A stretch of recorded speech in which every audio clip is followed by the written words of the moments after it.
We might be friends of the just variety, but Julia Wesley's a stone-cold fox. Woodworthy in all the best ways, most of which have less to do with her slamming bod and more to do with her mouth and specifically what comes out of it. The girl's sharp as fuck, knows more about sports than anyone I've ever met, and her confidence, damn. I adjust my fly, sending a silent reprimand to the man downstairs. We've been through this before. He knows better. Regardless, the big guy's got his back up, and I can't blame him. Me. Ready for the reunion next week? I imagine her shaking head and a huff of breath tossing a bit of blonde from her eyes. Maybe some muttering. She's working a game, so no dirty four-letter words. Shame. A full minute passes. Julia. The reunion? Yes. The rest, you can't seriously think that's going to happen.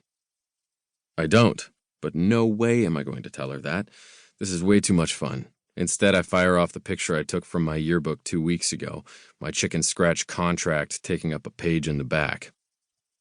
Presuming we are both still single, I, Julia Wesley, agree to let Greg Baxter kiss me at our 10-year reunion. Beneath is her curvy signature underlined with X's and O's. Julia. Yeah, about that, I think I feel a fiancé coming on and, a really painful cold sore. That tingle. Something's definitely going on there. Liar. I grin and pull up Amazon to overnight her a tube of Abreva. I love Prime. Me. See you next week. Julia. Come on, Julia. Let me take you out after the game. What do you say? I beam up at Mike Rylan, who's giving me the one-dimpled, aw shucks grin that, combined with his killer combination of dark skin and light eyes, has landed him as many advertising contracts as his throwing arm. He's cute and genuinely nice, one of my favorite players to reach out to in the run-up to game night, but you know I don't date football players, or any players for that matter. You're breaking my heart, Mike says, placing his hand over his chest pads. Pretty sure there's a line around the stadium of available women to help him out. My cameraman, Eddie, starts flashing a countdown of fingers. 3, 2, 1, on air. I turn my smile to the camera and the millions of viewers beyond. Mike, what was the tone in the locker room coming into today's game? 5 questions later, Mike jogs back to his team and Eddie lowers the camera. You know how many women would kill for that guy to give them a second glance? And you've shot him down, 3 times this year alone?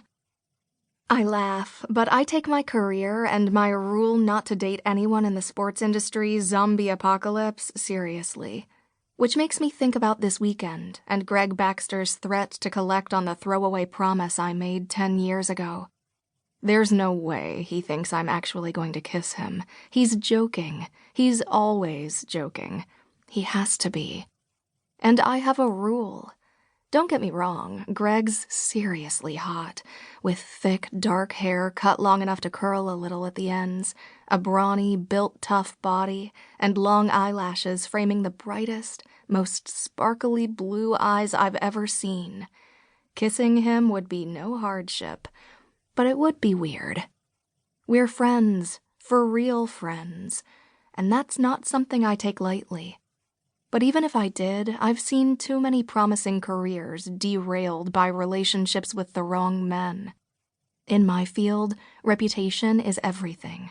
It only takes one screw-up, the smallest hint of a rumor, and all credibility is shot. No way is that going to be me. I've worked too long and too hard to allow some guy to mess with my career. So, ixnay on the issing K with Greg, even though I'm sure he's not serious. Mostly sure. Chapter 2. Greg. There are a handful of reporters staked out behind the metal gates, put up by security when I arrive at the reunion. I stop to shake hands, smile for a few pictures, and laugh when they ask if there's anything I wish I could go back to high school and do again. Nah, once was enough.